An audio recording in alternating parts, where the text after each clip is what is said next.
I'm Al McFarlane. Welcome to The Conversation with Al McFarlane. I'm glad to be here. I'm glad to have you along as well. Today's program is a special broadcast on location. The second time this week, we were at the State Fair on Tuesday. What a wonderful day at the State Fair. And now we're visiting a wonderful art gallery here in South Minneapolis, in Bloomington, actually, and having a interview with a dear friend, but a genius artist and art marketer, Rex Mhiripiri. Before we begin, I want to thank all of you for watching and supporting the conversation with Al McFarlane. We remind you that we're streaming worldwide on several social media platforms. We're on YouTube, Insight News MN, that's our channel, and that's where we want you to go to be a subscriber, to subscribe, to share, and to like. But at the same time, we're streaming to the YouTube channel of the Black Press of America, Black Press USA. You may be connecting with us through Facebook, the Black Press USA channel, the Inside News channel, or the Al McFarlane personal channel. You could be connecting via Twitter or via LinkedIn. However you connect, we thank you. We want to be connected. We appreciate the connection, and we want to grow the audience. The way we measure the growth of our channel, we've asked all of you to go to the YouTube, Insight News MN, and become a subscriber. It doesn't cost you anything. Just hit subscribe, hit share, hit like, and we build our audience. We're at around 500 now. We want to have 1,000 subscribers, and you can be one of those. We also love doing this show because we use technology to connect with our people around the country, around the town, and around the world. And we are grateful now to have this conversation with the great Rex Mhiripiri, whose work reflects our global connection. I'm sitting in a room that reminds me of being in a place when I went to Ghana the first time in, I think, 1994.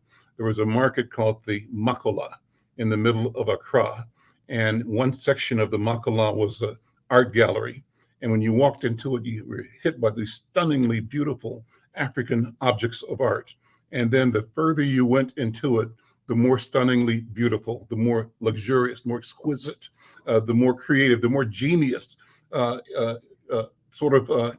enfolded you. And you recognized that you were in and at the seat of creativity. Well, that's the same feeling you get when you come to the Mhiripiri Gallery here at 90th and Penn in Bloomington, Minnesota. You can see behind me how exquisite, how wonderful, how beautiful these works of art are.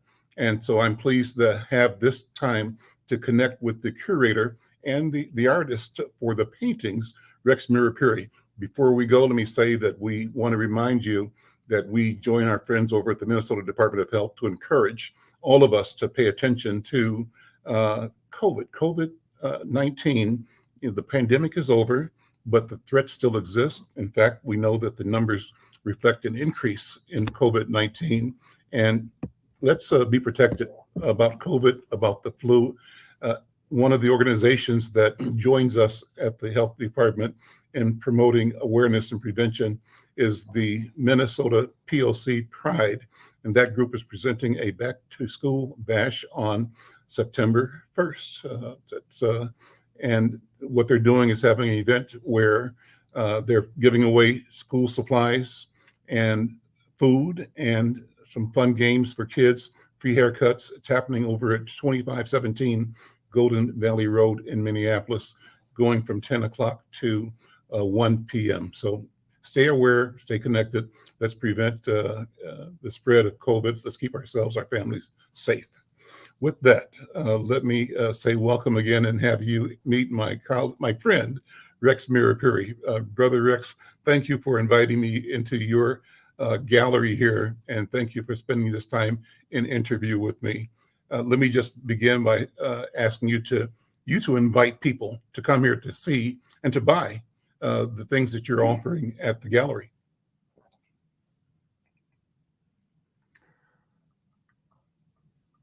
My wife and I have owned this gallery since 1986. I happen to be a painter, but I show a lot of what we call Zimbabwe Shona stone sculpture. The Shona are a tribe, and I am Shona. We are not a small gallery. We are easily one of the largest in Minnesota, the only known art gallery that has built its own building.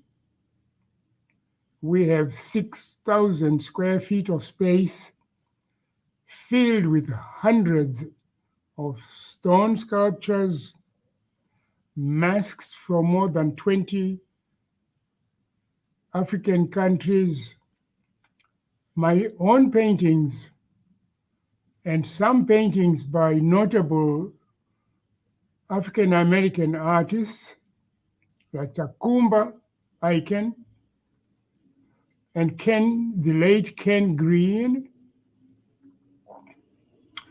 Al McFarlane, and his newspaper, the Insight News, have been very gracious to my work, to my gallery over the last many years, since the very early 1980s. You are invited to come here. You don't have to buy anything. We can sit and talk about so many things. Some are frivolous, some are important, and we live on planet Earth, and it's not a rehearsal. This is the real thing. My vision is to be where I am now, where the Lord God put me for my purpose, to paint, to spread art, to spend my money not just on myself. There's a great need there, especially for African Americans, to be committed to good stewardship, to share what you have been allowed to have. The more you have been given, the more will be required of you. Welcome to the club. What a great introduction, Rex. You mentioned that you are Zimbabwean.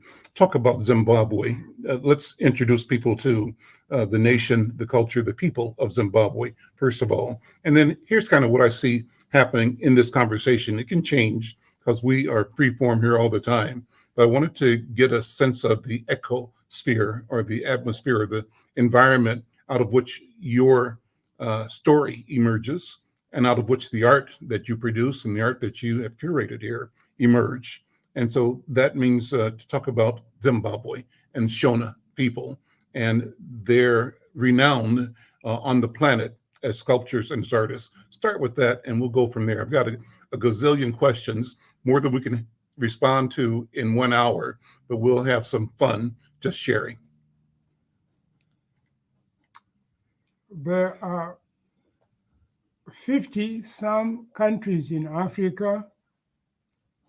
Africa, the real estate, is more than 3 times the size of the United States, including Alaska. Zimbabwe is right next to South Africa, which is way south. It is landlocked. It has no sea next to it. It's between Zambia, South Africa, Mozambique, and Botswana.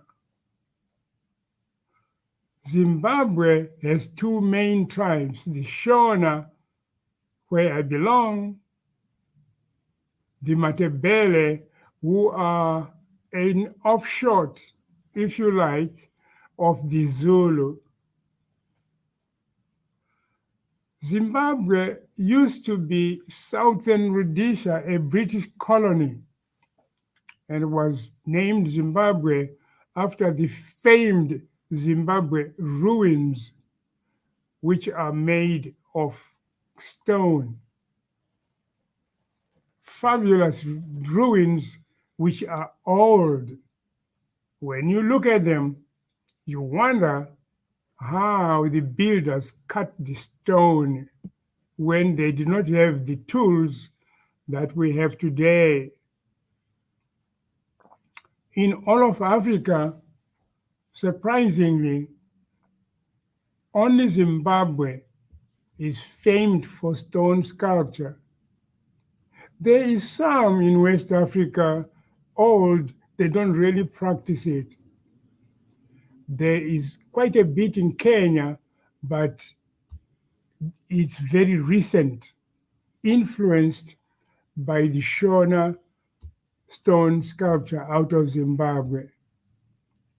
Some of the artists we carry in our gallery are world famed. I've traveled the world. Their work is in places like Melbourne, Australia, Wellington, New Zealand, Christchurch in New Zealand. They're in Holland, in Germany, in England, across this country, in Canada, in Venezuela, of all places, Malaysia, Japan, and they're written about in many books. And we have the books here to prove the point. If some of the artists I carry here, to put it plainly, if they were white, they would not be showing in my gallery. They would be showing in major museums like the Museum of Modern Art in New York, the Rodin in France. And our artists have showed there too. We are not a dime store. We are quite well known in this country and beyond. The country of Zimbabwe contains 15 million people at last count. The majority are the Mashona, the Shona. They speak Shona. It is a wealthy country. It's known to have more than 25% of all the diamond deposits in the world. It has gold. It has chrome. Its problem, I'm ashamed to say, is management. What good is it to be very wealthy and to be a poor manager of your wealth? That is the problem with Zimbabwe. There are many bright young men and women with college degrees who are unemployed, who panhandle for a dime. It's sad to say change is coming, but very slowly. Over to you, Al. Well, this is fascinating. Thank you for this narrative. And the question comes to me, Brother Rex, describe what you knew from the stories in your family and stories in your community, from your education, what life was like before the Europeans came to Zimbabwe. Because the public idea, or the prevailing idea, had been that at least the European story is that they discovered unutilized and improperly, engaged both people and assets, and they brought order and they brought civilization. And so my question is, what was life like in Zimbabwe before the Europeans? And then what will it be a generation or 2 or 5 from now, as the young people you've described who have degrees find their way into exercising their gift and their talent for their own personal and family development, and therefore for the development of the nation?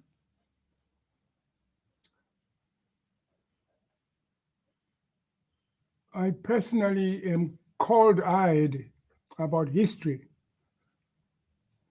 I know the history of this country well, better than most Americans, because people don't like to read. I also know the history of my own country.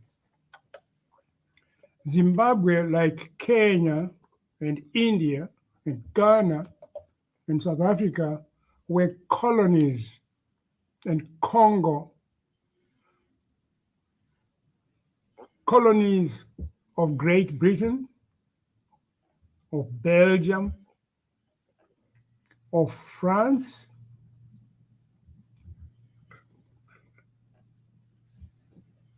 and that there is a mentality in the human race, black and white, of wanting power, of wanting to colonize. My own attitude, and I'm a black man, look at me real good, of the fact that mismanagement, the greed for power, the abuse of power is not entirely European alone. Let's not take this victim mentality and prevent ourselves from striking out. But the fact still is there that the colonizers did a great harm to many parts of Africa. But the crazy fact is they also brought, let's call it civilization, let's call it education, let's call it cities and the freeways and businesses and money. Were it not for the colonizers, I would not be speaking to you today.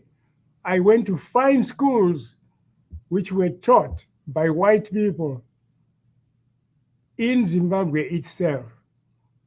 I went to find schools in this country, and of course, most of my teachers were white. Well, I also went to find schools which were taught by black people. Before all this happened, I'm going to say we were very tribal in Zimbabwe. Most real estate, most property was communally held. People did not own land. It was owned by families, by clans, so to speak. Mhm. But we had our own wars. The Matebele,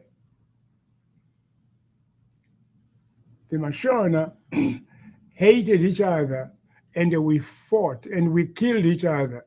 We didn't need white people to help us how to kill. We did it ourselves. And shame on us is that we are still doing it. Today? Today in the Sudan, Mhm. the Sudanese are not killing white people, they are killing each other. In Somaliland, hey, if you know what mayhem means, go to Somalia and watch your back. Kenya has settled down. I've lived in Kenya for almost 10 years. And when I went there first, the Mau Mau revolution that gave white-ruled Kenya to the black people was just ending. I cannot mention to you what the Kikuyu did, both to those whom they considered Uncle Toms and to the white men against whom they fought. They did things that are not mentionable. But Kenya is now a free country ruled by black people. What is the hope for Zimbabwe? Sometimes history does not repeat itself. But the hope is that the majority of the people who are not stupid will finally find a way to get rid of the elite who are black, who are mismanaging their country and robbing it. Let me use strong language here. Mhm. One does not rape his own mother. That's what it means when people steal from their own land. So what we do, people are waking up to the fact that they can stand up to looking for a future for their children so they can leave legacies of fine buildings. The white man has taught us to build bridges and make roads, and hey, everybody learns from everyone. The white man learned a lot of art from us. Welcome, Picasso. So my hope for my own country is that it will wake up and work hard. The means, the resources for prosperity are there. I must confess that I'm a follower of Jesus Christ. Sorry. And I believe I could be wrong. Even Paul, my favorite writer of the Bible, actually said there is a chance that we could be wrong. That if we Christians are wrong, then we are the most pitiable human beings on earth. We have been deceived. Problem is, we believe we have not. And I believe that if without the help of God, my country is sunk.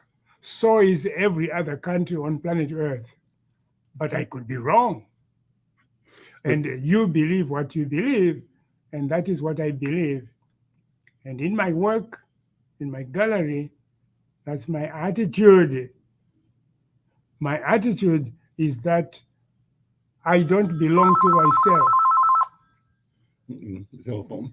Where is it? Here it is. How do we turn it off? Sorry. I'm Al McFarlane. I'm with Rex Mhiripiri at the Mhiripiri Gallery in Minneapolis. And this is a wonderful special live on location interview here in Bloomington. History lesson unfolding.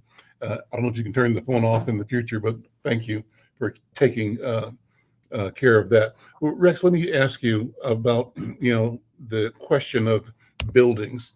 And one of the things that I've read about is that people don't want to believe that the stone cities, the stone sculptures in Zimbabwe could have been built by Black people. Is that story something you've heard before? Apparently, there are massive constructions in Zimbabwe, and the question becomes, who did this? Was it Black people? It is now common knowledge that the natives of Zimbabwe, the Africans of Zimbabwe, the Mashona of Zimbabwe, built the Zimbabwe ruins. Its form is very African. And it is known that some have wanted to claim that this was done by white people from outside. Or from outer space, even. Well, if they're from outer space, that's what we commonly call nonsense. But now, no one even dares to publicly say the Zimbabwe ruins were not built by Africans themselves. Mm-hmm. They did. And the Mashona, over the years, have been known to be covers of rock. And I have pictures in my gallery of carvings in stone in the Zimbabwe ruins that were made hundreds of years ago. And some of them have been looted into museums in Europe, and some are now being returned to their rightful place. What's the Mashona creation story? What is the mythology? How did the Mashona, even predating the Christianity, explain the creation of the Mashona people or of human beings of the earth?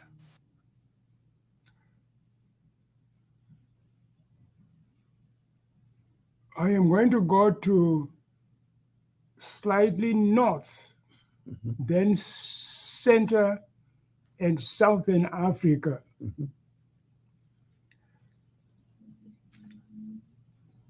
In Europe, the Portuguese, the Belgians, and the Italians belong to a group.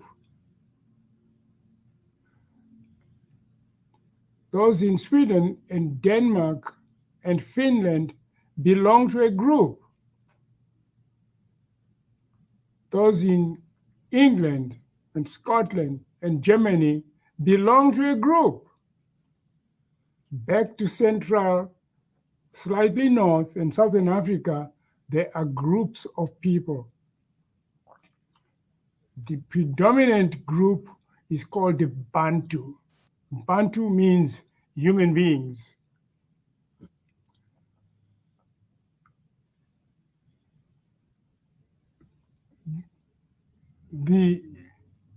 This group of people, you can distinguish them by the roots of their language, which are common.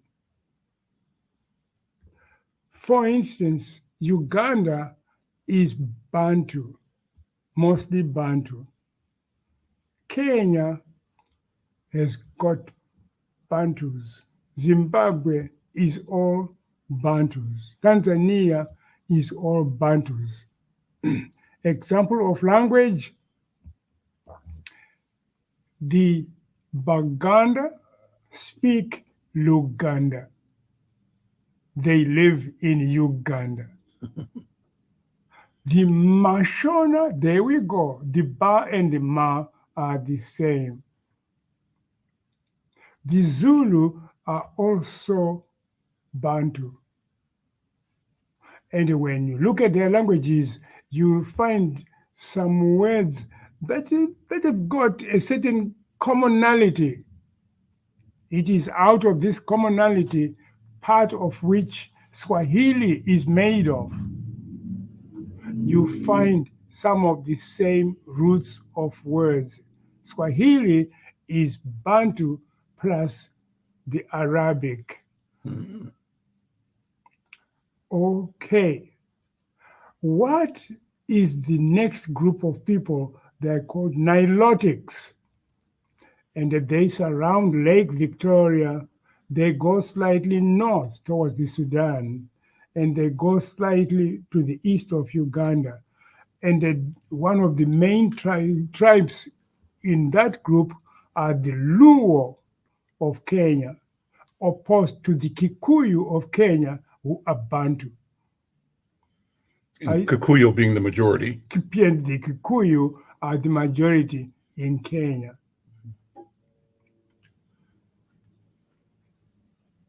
If we went to Zambia, we will find again the Bantus. So here's the deal. A person who speaks Italian will speak Portuguese before you can. In the same way that a person who speaks French will speak Italian before you do. A person who speaks Shona like I do has a head start over you if you are in Uganda and you want to speak Luganda, because the root forms of the words are similar to my own language.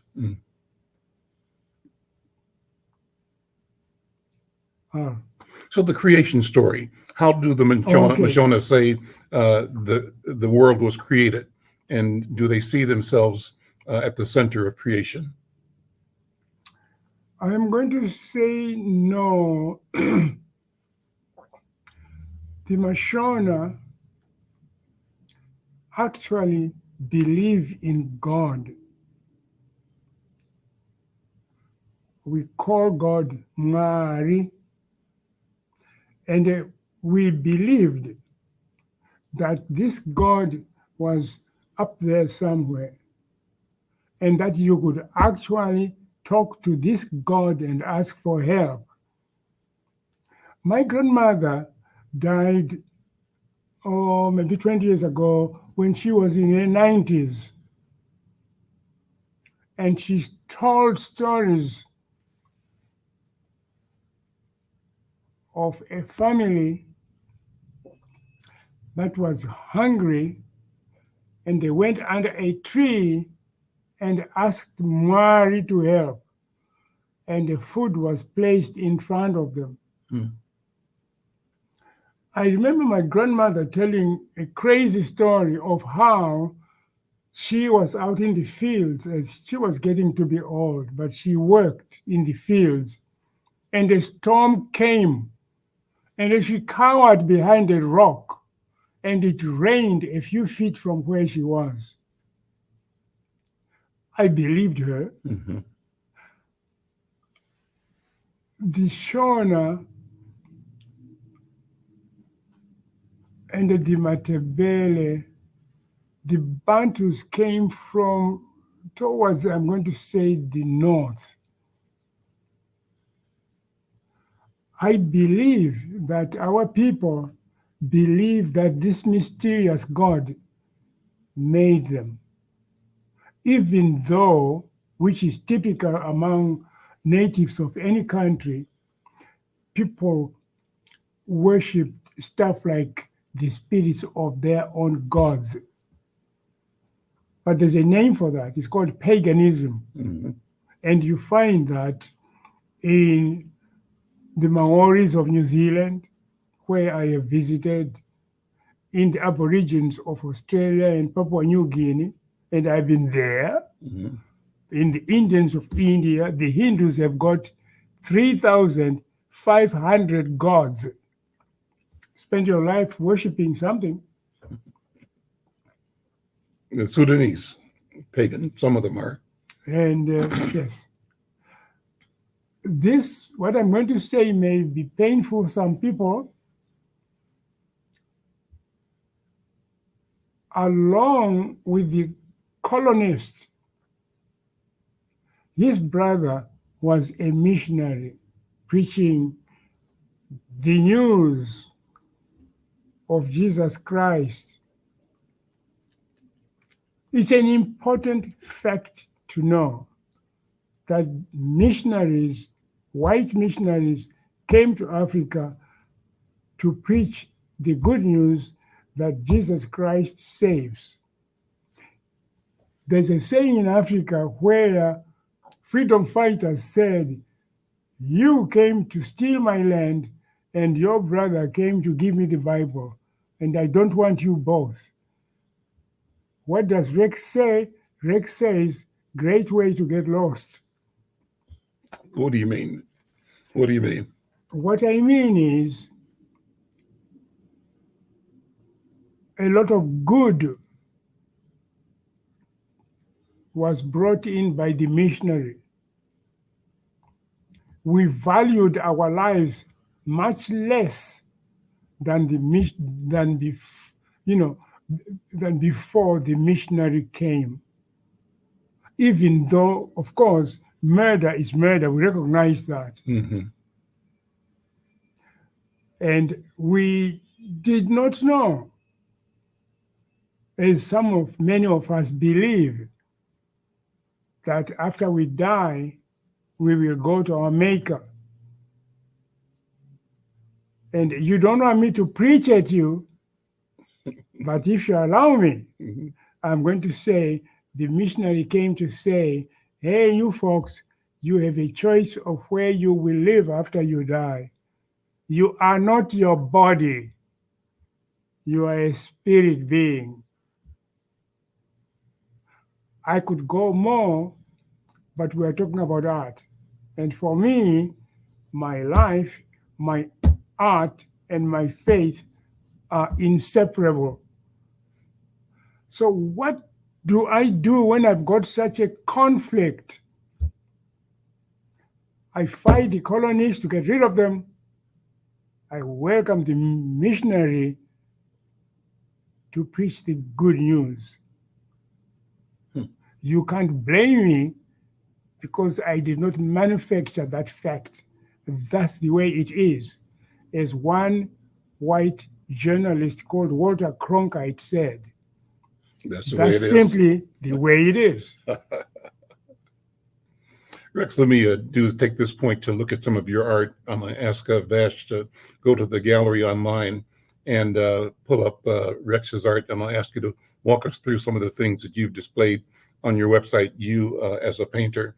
And I had been begging Rex for years and years to do a painting for me of a rhino. He is famous for rhinos in Africa and elephants, and has phenomenal, massive pieces. And so he obliged me, and I have a great piece of his sitting at the Marcus Garvey House in North Minneapolis. And Rex, I thank you for that.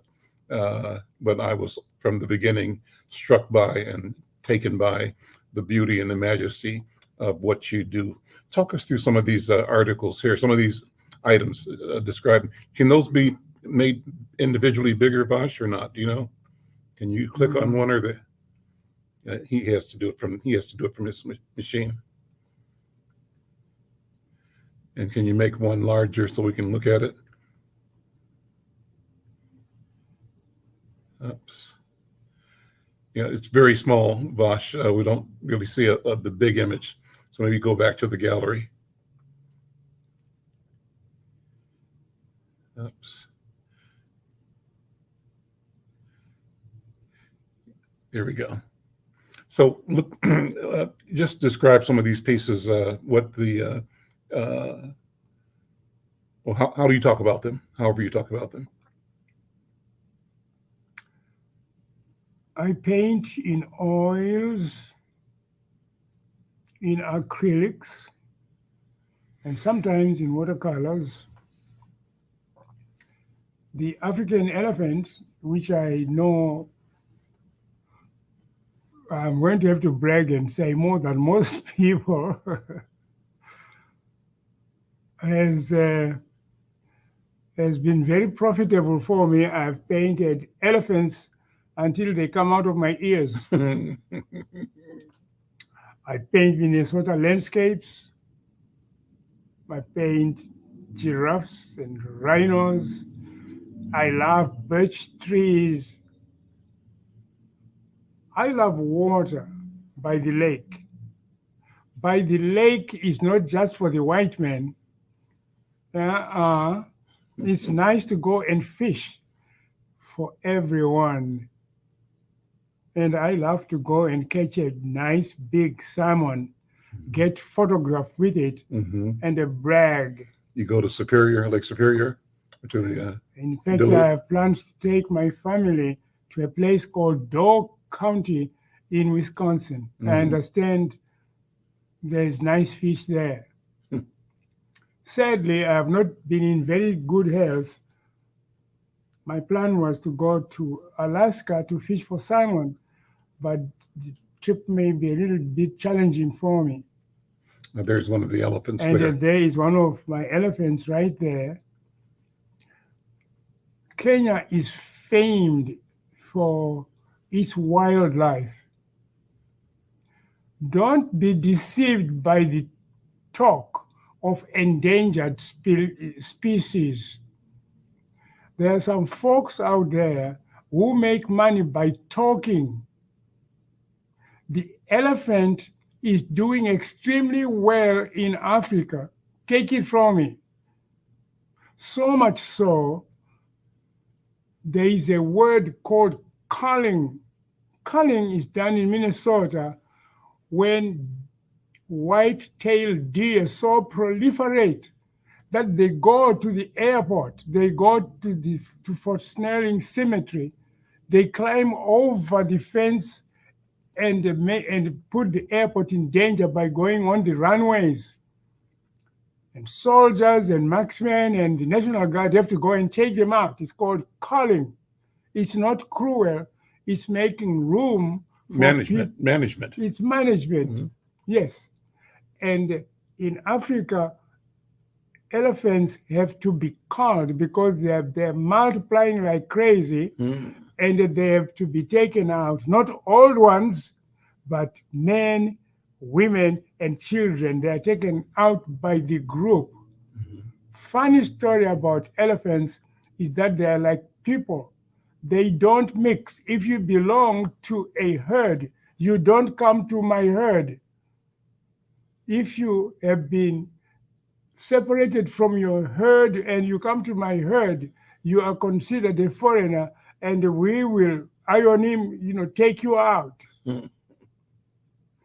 People tell many stories about elephants, like when one elephant dies, they come to mourn. You hear them growling in this, in the dirt and making noises and trying to pick up the dead one. But I don't really equate elephants with people. They are animals, and we are not. Rhinos. Talk about the rhinos that you do. I love your rhinos. Rhinos. What's your interest? Why were you fascinated? Why did you choose to do rhinos? Okay. Few artists paint for the heck of it, continuously. Few artists paint because it's such a good thing to do. It's a job. We paint to make a living. Few artists paint to please God. We all please God by whatever work we do. I don't paint to please God, but I hope God is pleased by the fact that I have the talent to paint. So, African animals are interesting to look at. People travel to Africa and for miles and spend thousands of dollars to look at rhinos. Well, so I paint them for them. To look at elephants, so I paint them. To look at giraffes, I paint them. I have painted black bears and the brown bears. I painted fish. And I paint to sell work to you. And there is a black bear.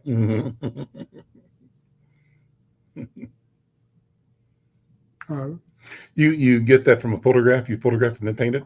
Or how do you make that happen? Many people want artists to paint animals the same way that they do portraits of people, where they sit in front of you and you draw them and they paint them. And they want us to sit in front of an elephant or a lion or a black bear and paint it. Not going to happen. We call that ignorance. So what do? We take photographs of the animals, then go and paint safely in our studio. No one paints in front of a wild beast. For one thing, the animals don't stand still and give you time. It's not practical.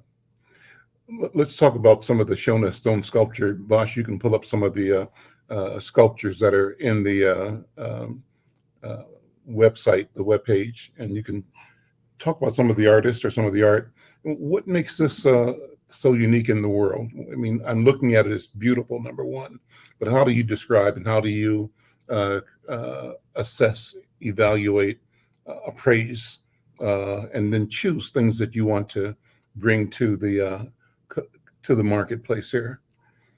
Let's go to artists,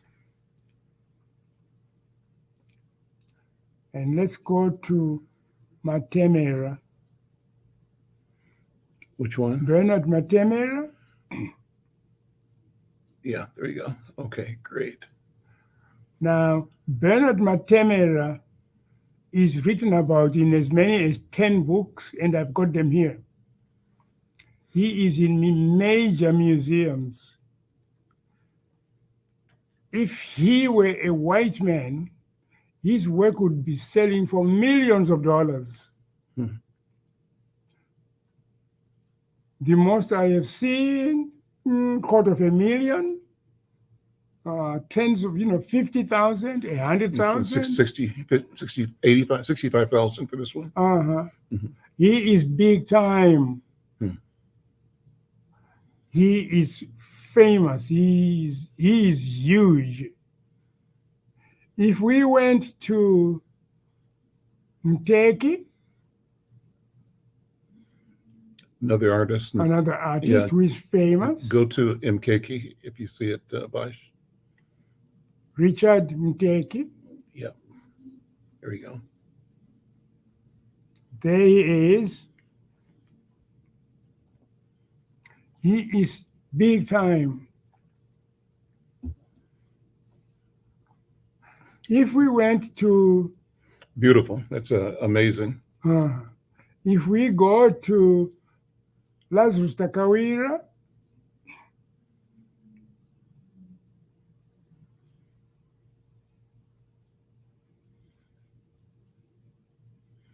Yep. Lazarus Takawira, I have a photograph of Lazarus Takawira holding a photograph of himself with the late Queen of England. And the King of England, when he was Prince Charles, acquired some of his work. Hmm. Now that's pretty big time. Mm-hmm. Mm-hmm.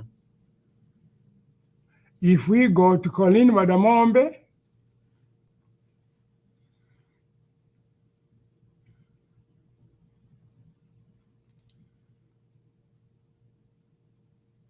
there she is. She has been written about in the local Star Tribune twice. And she is one of the was actually, because she is deceased. She was one of the most prominent, woman sculptor in the Is this one of world. hers? Yes. No, that's by her son. Hmm. No. Okay. Colin Madamombe, I have seen her work in Melbourne, Australia. She's all over this country. She was a prominent stone sculptor. Rex, this work is so beautiful, and as I said, just watching this slideshow reminds me of the feeling of awe, but also of joy when I walked into the Makola, the market, the art section of that in Ghana. It's a feeling that I have walking in here, such powerful beauty and such terrific work. And this is work. It's obviously hard work, but it's genius work. And I love the fact that when we started, you said this is not a dime store. And so you are intentional and specific by establishing value. And we're talking about artists whose works can go from 50, 60, 200,000, some more and some less. And I'm curious as to how we get our people, everybody, but our people in particular, to recognize the value of an investment, and that this investment not only brings beauty, but it also is something that appreciates in value. What is the art proposition, and how do we as African Americans come to this so that we recognize this is a way to build equity, to build assets in our personal portfolio as we enjoy the inspiration that art brings and beauty brings to our life? What do you think? It is said, well, because I'm a black man, I can afford to use that word. I could shock you. and say, I am a real Negro. You look at me real good. We have not had the discretionary money to spend on art. Many of us have been hard put to make a living, to go on welfare, because we have not had, for many reasons, including history, to make enough spare money, if you like, to buy art and to pay attention to art. Fortunately, human beings are educable, if there's such a word. We can be taught. That's right. We can learn. What can we learn? We can learn to love each other. We can learn to be nice. We can learn to be polite. We can learn that there is art out there. Now, when I say we're not a dime store, our prices begin for as little as $10. We've got fine pendants that are made, handmade. They cost $10. We can buy something for $50 here, less. You can also spend more. But it's important that if you want to learn about some of the finest art coming out of Africa, you are welcome here without spending a dime. That is some education. I appreciate that. So then what is value? Value is determined by you. Let's take, for instance, one of the most famous names in the art world, Picasso. Picasso didn't say he was valuable. People made him valuable. People liked his work. Some of it is not very beautiful, don't be fooled. But for some reason, people liked his work. When people like your work, it becomes famous. It's like being Frank Sinatra. If they like your music, hey, are you Madonna? Are you Elvis Presley? Or are you, shall I mention it? Such more. And people really like You got the voice. your voice. You got it. And you could go to Mahalia Jackson and hear her wail as she sings gospel music. When people like you, they make you famous. When people make you famous, they make you very wealthy. And when they make you very, very wealthy, you can even develop groupies. Groupies are people that yell at you, that are so excited when they see you, when they say Michael Jackson is outside there, or our local Purple Prince is outside there. People will come and mob him. And sometimes famous people need to have a bodyguard, otherwise they will. Sure. Famous campaigners, when the Kennedys were campaigning, people would want to rip their shirt off of them because they are so impressed with their fame. That's how artists also become famous and that they sell. But you have to have something to sell, which means for you, it's work. And you work and produce work which people buy and make you famous. Once you become famous, then you are no longer dirt cheap. That's right. Which is why when this young woman came to Minnesota, some of her tickets on the secondary market were going for a few $100s to go and watch Miss Swift sing for you. You couldn't pay me a dime to go there. But she's famous. Look, But she's famous. Well, let me tell our viewers and listeners that you've got a special exhibit here of your work, paintings by Rex Mhiripiri, the gallery owner. And this exhibit ends September 30th, but you're welcome to come by and acquire to learn. To learn. I think that's awesome. You know, I interview people who produce books as well, another area of creativity. And Rex, what I'm telling people that I talk to on shows like this, let's think about buying. I know you said come by and learn, but you're in business. And I want to tell our people that we need to get in the practice of developing our personal libraries and our personal collections. And so every home, every family ought to have an intent of acquiring art that pleases it, art that it discovers that means something to it, and that supports an artist or an art arena. So, what if we, as a practice, as a community, uh, were intentional in collecting great art, Black art in all forms, books, and beyond? And I'm encouraging you, dear viewers or listeners, to think that way. Let's figure out how we can create a practice, a protocol in our community, in our culture that invites us to become collectors, to collect with intention, and to buy, acquire, keep. And the idea is to keep and to create legacies that we can pass to the next generation as one of the tools of asset wealth. What if you had a library with 1,000 books in your home?